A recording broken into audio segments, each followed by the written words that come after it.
शनिदेव महाराज की जय। ओम सम शनिचराय नमः। आइए आज के वीडियो में हम शनिवार व्रत कथा का श्रवण करेंगे। एक समय सूर्य, चंद्रमा, मंगल, बुध, बृहस्पति, शुक्र, शनि, राहु और केतु इन 9 ग्रहों में विवाद हो गया कि हम में सबसे बड़ा कौन है। जब आपस में कोई निश्चय ना हो सका तो सब देवराज इंद्र के पास गए और कहने लगे कि आप सब देवताओं के राजा हैं, इसलिए आप हमारा न्याय करके बताएं कि हम 9 ग्रहों में सबसे बड़ा कौन है। राजा इंद्र इनका प्रश्न सुनकर घबरा गए और कहने लगे कि मुझ में सामर्थ्य नहीं है जो किसी को बड़ा या छोटा बता सकूं। मैं अपने मुख से कुछ नहीं कह सकता। हाँ, एक उपाय हो सकता है। इस समय पृथ्वी पर राजा विक्रमादित्य बहुत बड़े न्याय करता है, अतः आप सब जाकर उनसे फैसला करा लें। यह सुनकर सभी ग्रह देवता चलकर भूलोक में राजा विक्रमादित्य की सभा में आकर उपस्थित हुए और अपना प्रश्न राजा के सामने रखा। राजा उनकी बात सुनकर बड़ी चिंता में पड़ गए कि मैं अपने मुख से किसको बड़ा और किसको छोटा बताऊंगा। जिसको भी छोटा बताऊंगा वही क्रोध करेगा। परंतु उनका झगड़ा निपटाने के लिए राजा ने एक उपाय सोचा और उसने सोना, चांदी, कांसा, पीतल, सीसा, रांगा, जस्ता, अभ्रक और लोहा धातुओं के 9 आसन बनवाए। सब आसनों को क्रम से जैसे सोना सबसे पहले और लोहा सबसे पीछे बिछाए। इसके पश्चात राजा ने सब ग्रहों से कहा कि आप सब अपने अपने आसनों पर बैठ जाएं। जिसका आसन सबसे आगे वह सबसे बड़ा और जिसका आसन सबसे पीछे वह सबसे छोटा जाने। क्योंकि लोहा सबसे पीछे था और शनि देव का वह आसन था, इसलिए शनि देव ने समझ लिया कि राजा ने मुझे सबसे छोटा बना दिया है। इस पर शनि देव को क्रोध आया और उन्होंने कहा कि राजा, तू मेरे पराक्रम को नहीं जानता। सूर्य 1 राशि पर 1 महीना, चंद्रमा 2.25 दिन, मंगल 1.5 महीना, बृहस्पति 13 महीने, बुध और शुक्र 1-1 महीने, राहु और केतु दोनों उल्टे चलते हुए केवल 18 महीने रहते हैं। परंतु मैं 1 राशि पर 2.5 और 7.5 साल तक रहता हूँ। बड़े बड़े देवताओं को भी मैंने भीषण दुख दिया है। राम जी को 7.5 आई तो वनवास हो गया और रावण को आई तो राम और लक्ष्मण ने सेना लेकर लंका पर चढ़ाई कर दी, रावण के कुल का नाश कर दिया। हे राजा, अब तुम सावधान रहना। राजा कहने लगा, जो भाग्य में होगा देखा जाएगा। उसके बाद अन्य ग्रह तो प्रसन्नता के साथ चले गए, परंतु शनि देव बड़े क्रोध के साथ वहां से पधारे। कुछ काल व्यतीत होने पर जब राजा को 7.5 की दशा आई तो शनि देव घोड़ों का सौदागर बनकर अनेक सुंदर घोड़ों सहित राजा की राजधानी में आए। जब राजा ने सौदागर के आने की खबर सुनी तो अपने अश्वपाल को अच्छे अच्छे घोड़े खरीदने की आज्ञा दी। अश्वपाल ऐसे अच्छे नस्ल के घोड़े देखकर और उनका मूल्य सुनकर चकित हो गया और तुरंत ही राजा को खबर दी। राजा उन घोड़ों को देखकर एक अच्छा सा घोड़ा चुनकर उस पर सवारी के लिए चढ़ा। राजा के पीठ पर चढ़ते ही घोड़ा जोर से भागा। घोड़ा बहुत दूर एक बड़े जंगल में जाकर राजा को छोड़कर अंतर्ध्यान हो गया। इसके बाद राजा अकेला जंगल में भटकता रहा। बहुत देर के पश्चात राजा ने भूख और प्यास से दुखी होकर भटकते भटकते एक ग्वाले को देखा। ग्वाले ने राजा को प्यास से व्याकुल देखकर पानी पिलाया। राजा की उंगली में एक अंगूठी थी, वह उसने निकालकर प्रसन्नता के साथ ग्वाले को दे दी और शहर की ओर चल दिया। राजा शहर में पहुंचकर एक सेठ की दुकान पर जाकर बैठ गया और अपने आप को उज्जैन का रहने वाला तथा अपना नाम बीका बतलाया। सेठ ने उसको कुलीन मनुष्य समझकर जल आदि पिलाया। भाग्यवश उस दिन सेठ की दुकान पर बिक्री बहुत अधिक हुई, तब सेठ उसको भाग्यवान पुरुष समझकर भोजन कराने के लिए अपने साथ ले गया। भोजन करते समय राजा ने एक आश्चर्य की बात देखी कि खूंटी पर हार लटक रहा है और वह खूंटी उस हार को निगल रही है। सेठ को कमरे में हार न मिला तो सबने यही निश्चय किया कि सिवाय बीका के और कोई इस कमरे में नहीं आया, अतः अवश्य उसी ने हार चोरी किया है। 5-7 आदमी इकट्ठे होकर उसको फौजदार के पास ले गए। फौजदार ने उसको राजा के सामने उपस्थित कर दिया और कहा कि ये आदमी तो भला प्रतीत होता है, चोर नहीं मालूम होता, परंतु सेठ का कहना है कि इसके सिवाय और कोई घर में आया ही नहीं, अवश्य ही इसी ने चोरी की है। तब राजा ने आज्ञा दी कि इसके हाथ पैर काटकर चौरंगिया किया जाए। राजा की आज्ञा का तुरंत पालन किया गया और बीका के हाथ पैर काट दिए गए। कुछ काल व्यतीत होने पर एक तेली उसको अपने घर ले गया। बीका कोलू पर बैठा हुआ अपनी जुबान से बैल हाँकता रहा। कुछ वर्षों में शनि की दशा समाप्त हो गई। एक रात को वह वर्षा ऋतु के समय मल्हार राग गाने लगा। उसका गाना सुनकर उस शहर के राजा की कन्या उस राग पर मोहित हो गई और दासी को खबर लाने के लिए भेजा कि शहर में कौन गाना गा रहा है। दासी सारे शहर में फिरती फिरती क्या देखती है कि एक तेली के घर में चौरंगिया राग गा रहा है। दासी ने महल में आकर राजकुमारी को सब वृतांत सुना दिया। बस उसी क्षण राजकुमारी ने यह प्रण कर लिया, चाहे कुछ भी हो, मुझे उस चौरंगिया के साथ ही विवाह करना है। माता ने कहा, पगली, यह क्या बात कह रही है? तुझको किसी देश के बड़े राजा के साथ ब्याहा जाएगा। कन्या कहने लगी कि माताजी, मैं अपना प्रण कभी नहीं छोड़ूंगी। माता ने चिंतित होकर यह बात राजा को बताई।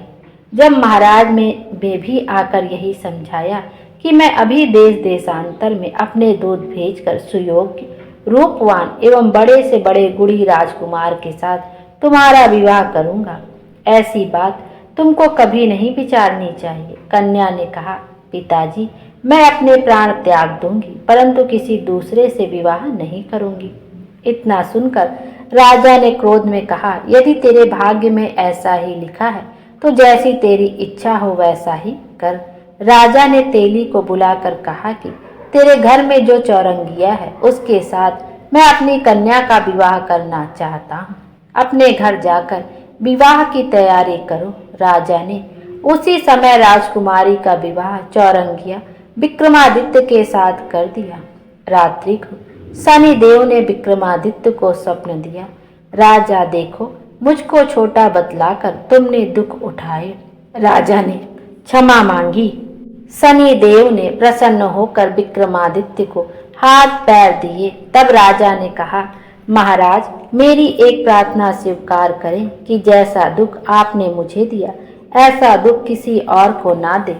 शनिदेव ने कहा कि तुम्हारी यह प्रार्थना स्वीकार है। जो मनुष्य मेरी कथा सुनेगा या कहेगा उसको मेरी दशा में कभी किसी प्रकार का दुख नहीं होगा, और जो नित्य ही मेरा ध्यान करेगा और चींटियों को आटा डालेगा उसके सभी मनोरथ पूर्ण होंगे। इतना कहकर शनिदेव अपने धाम को चले गए। राजकुमारी की आंख खुली और उसने अपने पति के हाथ पांव देखे तो उसे बड़ा आश्चर्य हुआ। राजा ने अपना समस्त हाल कहा कि मैं उज्जैन का राजा विक्रमादित्य हूँ। यह बात सुनकर राजकुमारी अत्यंत प्रसन्न हुई। प्रातःकाल राजकुमारी से उसकी सखियों ने पूछा तो उसने अपने पति का समस्त वृतांत कह सुनाया। सबने प्रसन्नता प्रकट की और कहा कि ईश्वर ने आपकी मनोकामना पूर्ण कर दी। जब उस सेठ ने यह सुनी तो वह सेठ विक्रमादित्य के पास आया और उसके पैरों में गिरकर क्षमा मांगने लगा कि आप पर मैंने चोरी का दोष लगाया, अतः आप मुझको जो चाहे दंड दें। राजा ने कहा, मुझ पर शनि देव का प्रकोप था, इसी कारण यह सब दुख मुझको प्राप्त हुआ। इसमें तुम्हारा कोई दोष नहीं। तुम अपने घर जाकर अपना कार्य करो। सेठ बोला कि मुझे तभी शांति होगी जब आप मेरे घर चलकर प्रीतिपूर्वक भोजन करेंगे। राजा ने कहा कि जैसी आपकी मर्जी हो वैसा ही करें। सेठ ने अपने घर जाकर अनेक प्रकार के भोजन बनवाए और राजा विक्रमादित्य को प्रीति भोज दिया। जिस समय वे भोजन कर रहे थे, एक अत्यंत आश्चर्य की बात सबको दिखाई दी। जो खूंटी पहले हार निगल गई थी, वह अब हार उगल रही है। जब भोजन समाप्त हो गया तो सेठ ने हाथ जोड़कर बहुत सी मोहरें राजा को भेंट की और कहा कि मेरे श्री कंवरी नामक एक कन्या है, उसका पाणी ग्रहण आप करें। इसके बाद सेठ ने अपनी कन्या का विवाह राजा के साथ कर दिया और बहुत सा दान दहेज आदि दिया। कुछ दिनों तक वहां निवास करने के पश्चात विक्रमादित्य ने शहर के राजा से कहा कि अब मेरी उज्जैन जाने की इच्छा है। राजा और सेठ से विदा लेकर राजकुमारी मनभावनी, सेठ की कन्या श्री कंवरी तथा दोनों जगह के दहेज में प्राप्त अनेक दास दासी और पालकियों सहित विक्रमादित्य उज्जैन की तरफ चले। जब शहर के निकट पहुंचे और पुरवासियों ने राजा के आने का संवाद सुना तो समस्त उज्जैन की प्रजा अगवानी के लिए आई। बड़ी प्रसन्नता से राजा अपने महल में पधारे। सारे शहर में बड़ा भारी महोत्सव मनाया गया और रात्रि को दीपमाला की गई। दूसरे दिन राजा ने शहर में यह सूचना कराई कि शनिचर देवता सब ग्रहों में सर्वोपरि हैं। मैंने उनको छोटा बतलाया, इसी से मुझको यह दुख प्राप्त हुआ।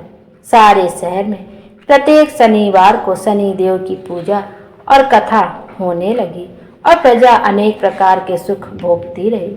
जो कोई शनिवार की व्रत कथा को पढ़ता अथवा सुनता है, शनिदेव की कृपा से उसके सब दुख दूर हो जाते हैं।